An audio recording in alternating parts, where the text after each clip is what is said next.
गुरुजी के शिष्य ने लैम्बोर्गिनी ली तो उन्होंने गुरुजी को फोन किया कि गुरुजी मैंने लैम्बोर्गिनी ली है, मैं चाहता हूं कि इसमें आप कुछ देर बैठ के ब्लेसिंग्स दें। तो भाई गुरुजी का इतना बड़ा शिष्य था, गुरुजी मना कैसे कर सकते थे। तो उन्होंने कहा ठीक है, आश्रम पे ले आओ।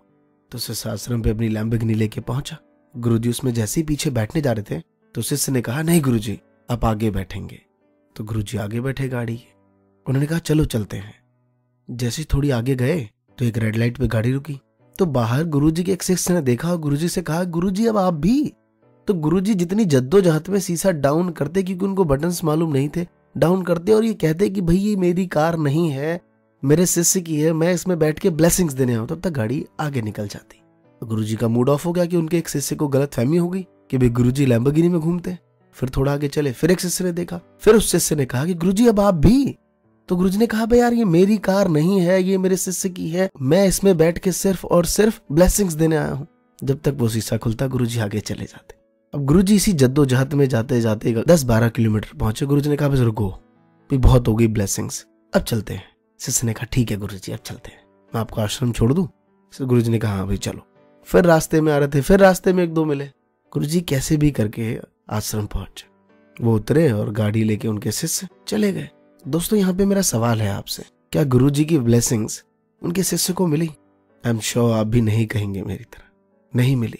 ब्लेसिंग्स भी नहीं मिली और कहीं ना कहीं उस शिष्य से गुरुजी नाराज भी हो गए कि यार इसने मेरी इमेज खराब कर दी। तो दोस्तों ऐसे ही होता है, हम अपनी लाइफ में बहुत से लोगों को नाराज करना नहीं चाहते, बस हम कुछ ऐसी एक्टिविटी कर देते हैं जिससे उनके मन में नाराजगी आ जाती है। तो वो कहते हैं ना कि हम इंसान को सिर्फ 2 ही बार प्यार करते हैं, एक पहली बार तब जब वो जन्म लेता है और एक बार तब जब वो मर जाता है। और ये रियलिटी है, हम इससे मुकर नहीं सकते। और ये सारी बातें मुझ पे भी लागू होती हैं। जब इंसान मरता है तो आसपास के लोग कैसी कैसी बातें होती है मैं आपको बताता हूँ।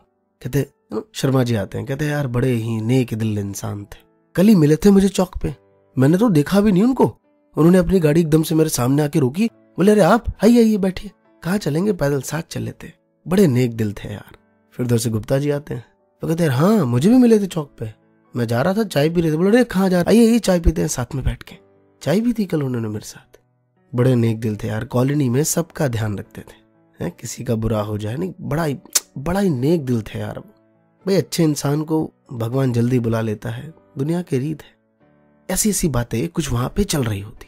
मैं रिवाइंड करना चाहता हूं उससे 3 या 4 दिन पहले कि शर्मा जी गुप्ता जी आपस में कैसी बात करते होंगे उसके रिगार्डिंग। अरे वो बुढ़ा भाई पागल है, कॉलोनी में उसकी बातें उससे करेगा, सुनता नहीं है भाई वो किसी की, अपने से मतलब है, छोड़ उसके पास नहीं चल रहे। उस दिन आ रहा था मैं रास्ते से, हाथ देता थक गया, अरे रुक जाओ भाई, देख के इग्नोर करके शीशा बंद करके आगे बढ़ गए। कमाल है यार, कॉलोनी के लोग हैं, कम से कम देख तो लो, हद है यार। 65 की उम्र हो गई भाई, अभी भी उसमें कुछ भी ज्ञान नहीं है, थोड़ा सा भी अकल नाम की तो चीज ही नहीं है। उस बुढ़े की बात कर रहा है, छोड़ यार, क्या मूड खराब कर दिया तूने। ये रियलिटी है और हम इससे मुकर नहीं सकते। हर एक की कहानी है कि जब इंसान मर जाता है तो उसकी तारीफ, और वो जन्म लेता है तब उसकी तारीफ। बाकी जिंदगी उसे इसी जद्दोजहद में गुजरना है।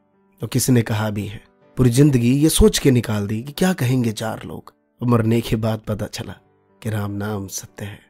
तो हम कोई ऐसी एक्टिविटी ना करें जिससे किसी को भी प्रॉब्लम हो। आई एम श्योर आप उसे लड़ने नहीं जाते, लेकिन आप अपने आप में कुछ ऐसी एक्टिविटी करते हैं जिससे सामने वाले को बहुत तकलीफ होती है। पूरी कोशिश करिए इसके रिगार्डिंग कि आप इससे बचें। आपका फेसबुक, आपका ट्विटर, आपका इंस्टाग्राम, स्नैपचैट, ये सारी चीजें आपकी छवि रिप्रेजेंट करती हैं। आप स्टूडेंट हो, प्रोफेशन में हो, किसी भी एज में हो, डजंट मैटर। कि मैटर करता है कि आप क्या लिखते हैं वहां पे, चाहे वो पॉलिटिक्स से रिलेटेड हो, किसी भी चीज से रिलेटेड हो। मैं ये नहीं कह रहा कि किसी के व्यक्तिगत तौर पे आप हमला करते, नहीं, आप अपने अंदर रखने वाले कुछ विचार रखते हैं वहां पे। आई एम श्योर देश आजाद है, आप स्वतंत्र हैं, कुछ भी लिख सकते हैं, किसी का कोई चार्ज नहीं देना पड़ता। लेकिन कहीं ना कहीं लिखते वक्त ये जरूर सोचिए कि ये फेसबुक, ट्विटर, इंस्टाग्राम, स्नैपचैट ये आपकी छवि रिप्रेजेंट करते हैं। किसी के मन में आपके लिए कोई भी गलत भाव ना हो, इससे बचिए। कोई भी इंसान इससे बच नहीं सकता, लेकिन हम इस बात को कहें कि जब बच ही नहीं सकते तो कहने दो जो लोगों को कहना। नहीं, जितना हो हद से हद अपने आप को अच्छा बताइए। मैंने पहले भी कहा है कि दुनिया हमारी बुराई करेगी, कम से कम हम तो अपने आप को अच्छा बताएं, यदि झूठा ही सही। कम से कम एक बार सामने वाले से कह के तो देखिए कि कैसे हैं आप। अरे बड़ी खुशी हुई आपसे मिलके, बड़ा अच्छा लगता है लोगों से ऐसा कहना। आज हर कोई अपने फ्रेंड्स के रिगार्डिंग कहता है, भाई तुझे पता है ये ड्रामे मुझे पसंद नहीं, भाई सुबह का गुड मॉर्निंग, नाइट का गुड नाइट। लेकिन रियलिटी है, अगर 2 दिन ना आए ना, सामने वाला तड़प जाता है बिल्कुल ही कि यार गुड मॉर्निंग नहीं आज। और हम 10 दोस्तों से जाके कहते हैं कि भाई ये ड्रामे पसंद नहीं मुझे, लेकिन पसंद है ना।